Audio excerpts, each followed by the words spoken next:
Secret création de blocs dynamiques sur AutoCAD. Bonjour à tous et bienvenue dans cette nouvelle vidéo. Alors aujourd'hui, je vais vous donner les secrets vraiment de la création des blocs dynamiques avec tous les paramètres et les possibilités.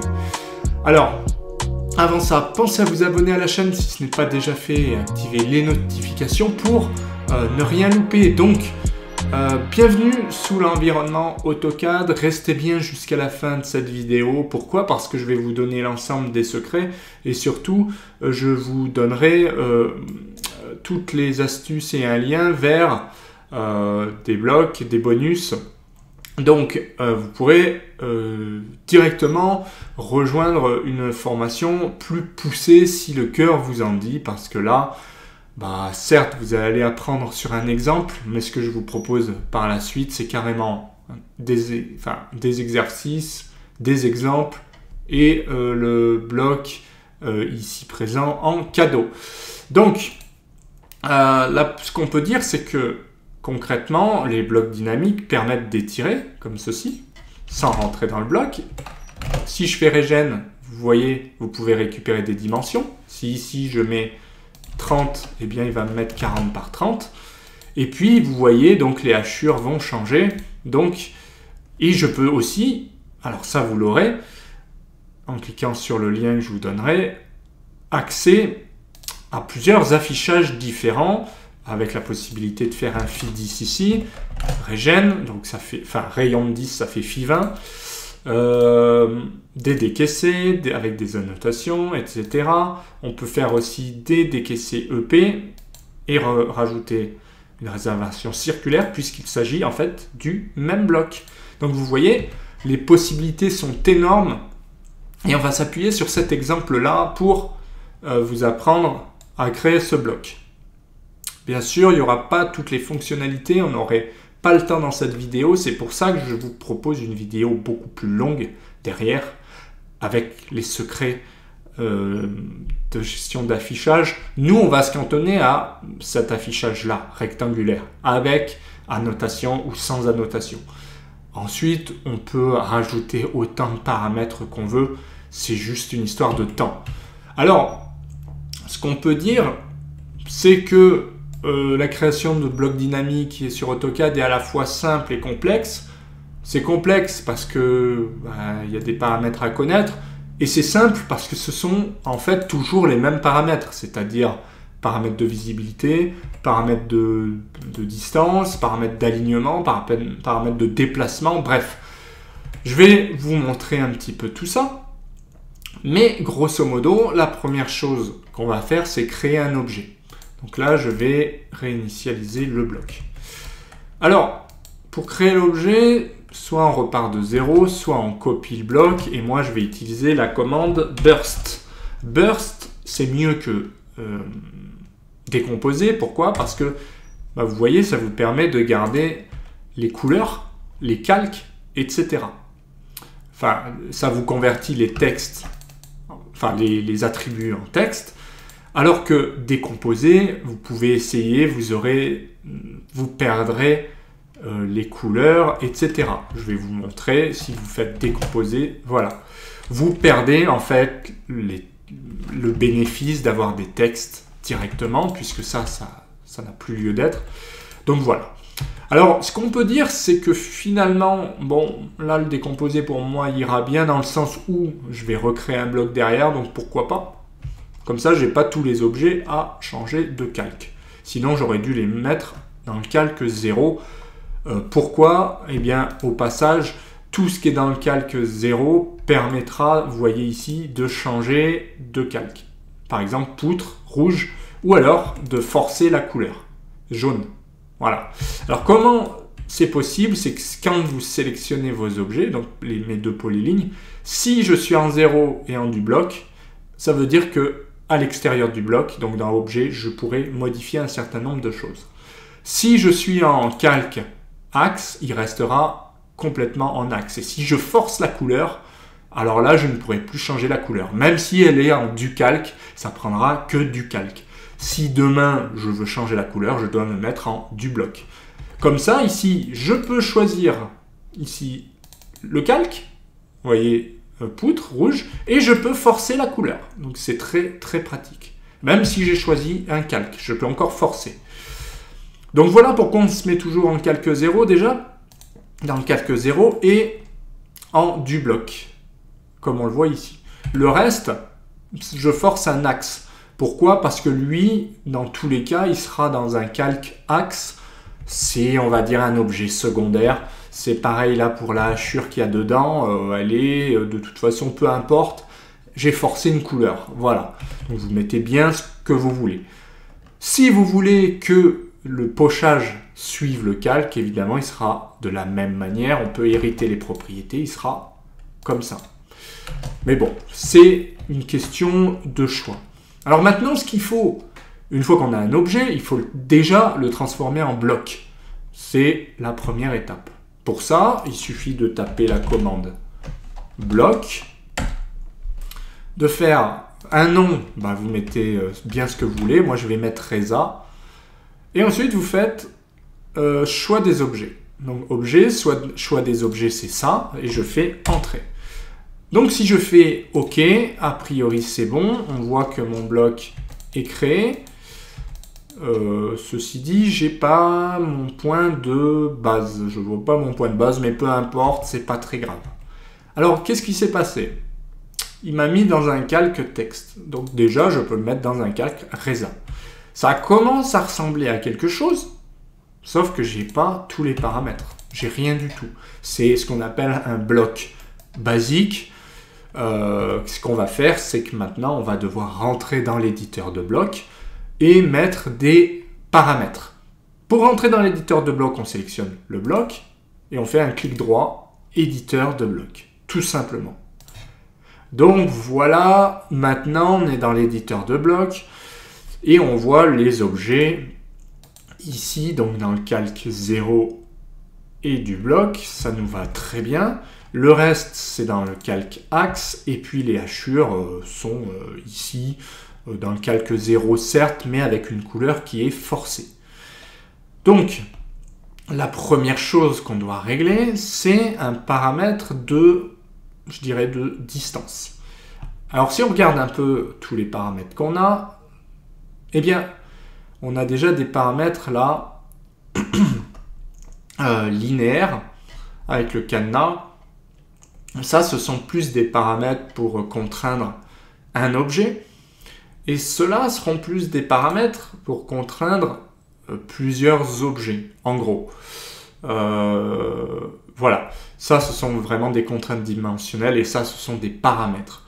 Alors, un paramètre est assigné à un paramètre d'action, évidemment. Paramètre et derrière action, c'est ça qui est important.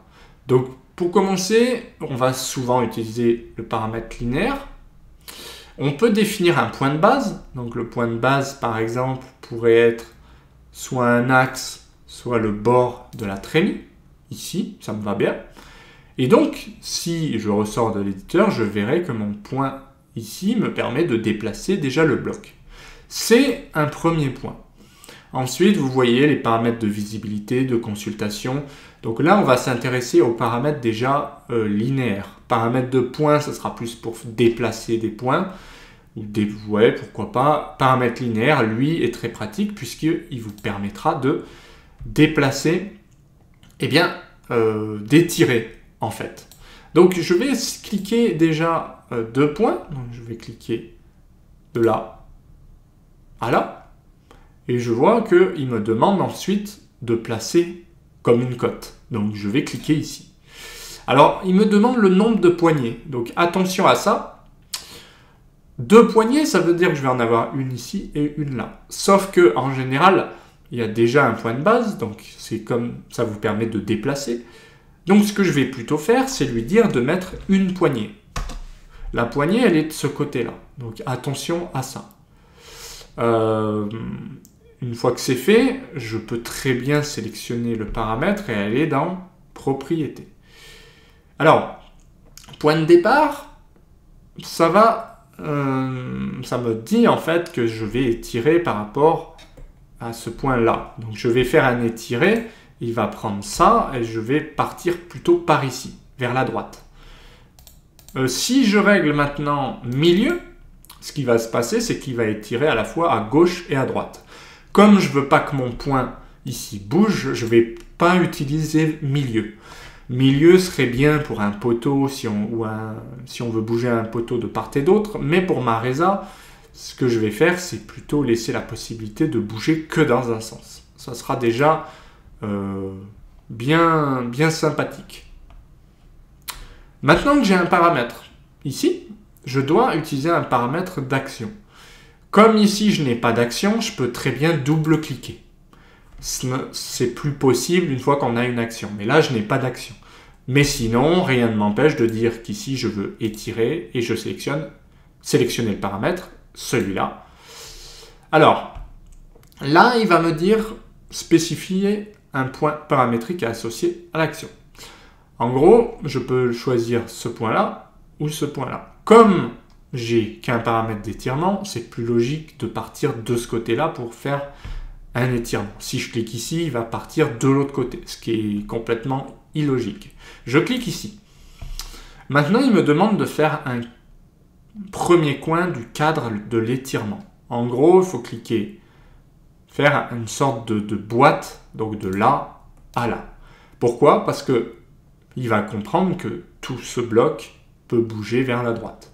Et à la fin, ce qu'il me demande, c'est de sélectionner des objets. Les objets, généralement, c'est à peu près la même chose que le cadre. En principe, c'est un petit peu plus complexe que ça. Mais en gros ici, de toute façon, je vais contraindre tous ces objets-là à bouger. On est d'accord. Voilà. Je pourrais très bien, par exemple, enlever l'axe en faisant... en le sélectionnant pas ou en refaisant et en faisant supprimer. Mais on verra par la suite. Donc maintenant que c'est fait, je fais entrer.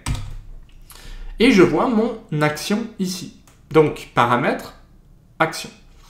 Donc, si maintenant je ferme le bloc et que j'enregistre, théoriquement, alors, comme j'ai bougé le point de base, je vais faire...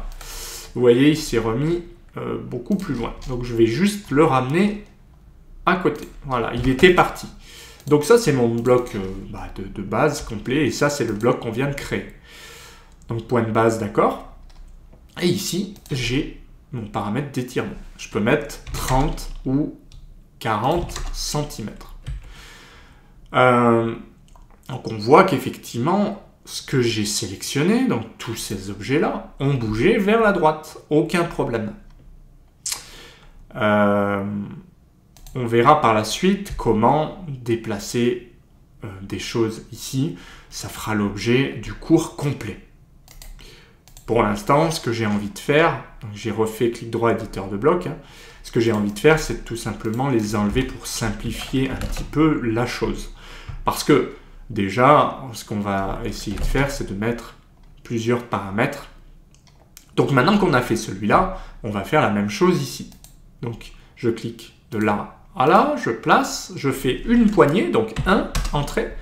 Et maintenant, je double-clique et je fais étirer. Donc, étirer de ce côté, tout ça, et je sélectionne mes objets. Je fais espace ou entrée. Toujours vérifier, donc enregistrer, que ça fonctionne. Donc là, je vais mettre n'importe quoi. Pourquoi je fais ça? Parce que je vérifie qu'il n'y ait pas de souci. Je peux faire clic droit, réinitialiser le bloc pour le remettre comme il était au départ. Ça, c'est pratique de le faire de temps en temps parce que à force de le bouger, il peut y avoir des bugs.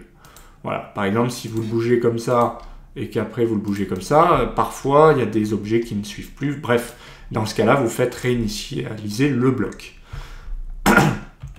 On va essayer maintenant de retourner dans le bloc et de voir ce qu'on appelle les paramètres de texte ou étiquette. Donc, c'est étiquette, hein. Bon, bref, c'est le texte. Et même, c'est définition d'attribut. Bon, on appelle ça comme on veut. Il n'empêche que si vous faites un texte ici, il sera figé. Si vous faites un attribut ou étiquette, vous pourrez le modifier dans l'objet. Donc, c'est ce qui nous intéresserait. En gros, c'est que ici, je peux très bien écrire étiquette, je ne sais pas moi, texte. Alors attention, une petite astuce, il faut que ce soit toujours en majuscule et il ne faut pas qu'il y ait d'espace. Donc par exemple, si vous voulez mettre texte, et moi j'utilise le tiret du 8, vous pouvez utiliser autre chose, mais il ne faut pas qu'il y ait d'espace. Sinon, ça ne fonctionnera pas bien. Donc, texte, par exemple, Reza, ok. Invite, on met ce qu'on veut, par exemple, écrire texte, vous mettez bien ce que vous voulez, et par défaut, on va mettre texte, ok, pas de souci. Et maintenant, je place mon texte. Alors, quand je reviens ici, j'enregistre, on ne voit pas le texte, on ne voit pas l'attribut. Pourquoi? Parce que sur AutoCAD, soit il faut réinsérer le bloc, soit il faut synchroniser tous les attributs. Ça, c'est un petit peu pénible, mais il faut le savoir. À chaque fois qu'on rajoute un attribut ou qu'on modifie un attribut, il faut faire add 5. Donc, je fais ça, je fais sélectionner, entrée, je sélectionne mon bloc et je fais espace ou entrée. Alors, maintenant, j'ai bien mon texte, donc je pourrais très bien mettre 20 par 20. D'accord? Sauf qu'ici, vous voyez, il est grisé. Et en plus, ça suit les dimensions. Si ici, je mets 30, je fais régène, ça suit. Si ici, je mets 30, je fais régène, ça ne marche pas. Pourquoi ça ne marche pas? Parce qu'en fait, le bloc, enfin, l'attribut n'est pas lié aux paramètres du bloc. Pour lier, ce qu'il suffit de faire, en fait, tout simplement, c'est de faire un clic droit, insérer un champ. Vous allez ici dans les objets, vous sélectionnez votre objet, vous faites la cible, c'est cet objet, et là je veux la première distance. Alors on peut régler les dimensions, 0, après la virgule, donc 30, et on peut faire OK. Ensuite je vais mettre le signe multiplié, donc X, je fais clic droit, insérer champ, et je recommence la même chose. Je sélectionne ce bloc, je fais cette fois-ci distance 2, et OK. Donc là, j'ai 30 par 20. Et bien, on a finalement la même chose qu'ici. Donc, pourquoi je vous montre ça? Parce que voilà, on a réussi à lier maintenant, si je mets 30, 40 par 30, et bien voilà, j'ai cette dimension-là. Si je fais réinitialiser le bloc, j'ai 20 par 20. Donc, clic droit, réinitialiser. Et pareil ici. Voilà. Donc, on voit qu'on arrive à la même chose, ce qui est déjà pas mal. Bon, on n'a pas encore tout vu. La dernière chose qu'on va voir dans ce cours, c'est très important, c'est le paramètre de visibilité. Alors, paramètre de visibilité, c'est quoi? En gros, je vais faire un clic droit éditeur de bloc. On est d'accord que dans l'exemple que je vous ai montré, on peut afficher le texte, on peut afficher les axes. Ben là, on a forcément le texte. Alors, là intervient ce fameux paramètre très pratique. Pourquoi? Tout simplement parce que ici, si vous cliquez là, vous pouvez lui demander d'afficher déjà le paramètre. On va le mettre au hasard ici. Une poignée, c'est toujours mieux, je fais entrer. Vous pouvez bien sûr régler dans propriété ne pas afficher ou ne pas mettre de poignée. Dans ce cas-là, c'est un peu, je dirais, idiot dans le sens où vous n'avez pas la possibilité de changer. Par contre, ce qui arrive parfois, c'est que vous laissez 0 poignée et vous le laissez que dans affichage. Ça, c'est dans la barre des propriétés. Pourquoi je dis ça? Parce que parfois, vous voulez le verrouiller, que ce ne soit pas visible pour les autres, mais que en se creusant la tête, si on sélectionne le bloc en sortie, quand on va dans propriétés, on a un certain nombre de choses cachées. Pourquoi pas? C'est comme ça que moi, je l'avais fait parce que les utilisateurs, je ne voulais pas qu'ils forcent forcément des choses et je voulais garder sous le coude une petite liberté, mais qui ne soit pas utilisée de manière intempestive, on pourrait dire. Voilà. En gros, ce qu'il faut retenir, c'est que de toute façon, au départ, on va tout laisser comme il nous propose, avec des poignées, avec des affichages, pour ne pas avoir de soucis. Donc, vous avez maintenant une possibilité supplémentaire ici, puisque vous avez inséré ce paramètre. Contrairement aux paramètres de points linéaires ou etc., les paramètres de visibilité et consultation ne demandent pas, et pas non plus point de base, ne demandent pas d'action. Par contre, vous avez ici la possibilité de gérer les états de visibilité. Quand je clique là, sur ce bouton, j'ai un premier état. je peux le renommer en disant par exemple Reza sans texte. Ok. Je peux retourner dessus dans l'état de visibilité ou redouble-cliquer là-dessus, ce qui est la même chose en fait. Soit je clique ici, soit je double-clique ici. Bon. Et maintenant, si on veut créer un nouvel état, on fait nouveau. Maintenant, je fais Reza avec texte. OK. Alors, important, je vais cliquer ici et je vais rendre courant celui-là. Alors, c'est déjà le cas. Donc, pour rendre courant l'autre, parce que je ne veux pas le texte, je vais mettre sans texte et je vais faire définir courant. OK. Alors, vous allez me dire, j'ai la même chose. Maintenant, c'est à vous de dire quel objet ne sera pas présent dans cette visibilité. Ici, sans texte, ça veut dire que ça, il faut l'enlever. On ne fait pas supprimer, ne faites pas comme moi au début, ça c'est une mauvaise habitude, c'est en fait masquer. Alors si je le masque, il n'est pas parti, il est resté dans texte, avec texte. Et voilà, tout simplement ce qu'on a fait, c'est qu'on a créé un état de visibilité, on a ajouté des paramètres. Celui-là, on peut passer de l'un à l'autre, donc Reza avec texte, ou Reza, enfin sans texte, ou avec texte. Si je double-clique ici, c'est la même chose. Je double-clique là pour définir courant, ou alors je définis courant, peu importe. Sans texte, OK. Et double-clique, OK. Bon, ça va beaucoup plus vite de cliquer ici.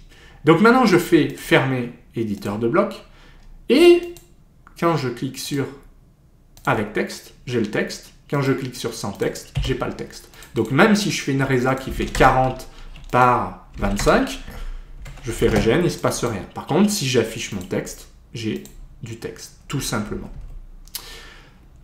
Donc vous avez vu, je vous ai donné mon secret.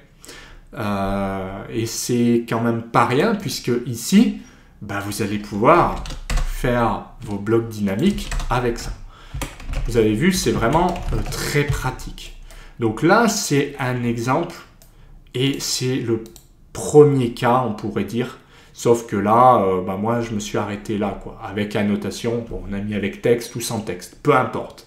Là, vous avez vu, vous mettez bien ce que vous voulez. Et on voit là que ça fonctionne tout à fait, finalement. Déjà, c'est un bloc, c'est une première ébauche qui marche assez bien. Dans le cours suivant, donc c'est là que ça intervient, ce que je vais vous proposer, comme je vous en ai un peu parlé, c'est la possibilité donc de faire d'autres exercices. Donc le cours va être très très long, mais vous pourrez sélectionner et faire par exemple, on va essayer de faire un peu plus. On va par exemple faire circulaire. On pourra voir aussi un autre bloc et surtout, je vous mettrai des bonus. Vous pourrez récupérer ce bloc-là gratuitement avec des aides, etc. Sachant que je vous le mettrai aussi en description ou dans le lien qui s'affiche. J'ai un certain nombre de blocs à récupérer qui sont payants, mais vraiment très très abordables via mon site web et via la plateforme 1TPE. Du coup, ça vous permet de sélectionner de nombreux blocs, que ce soit en armature, en coffrage, mais là, vous avez la possibilité de le récupérer avec le cours et avec de nombreux exercices et fiches de blogs, d'aides, etc.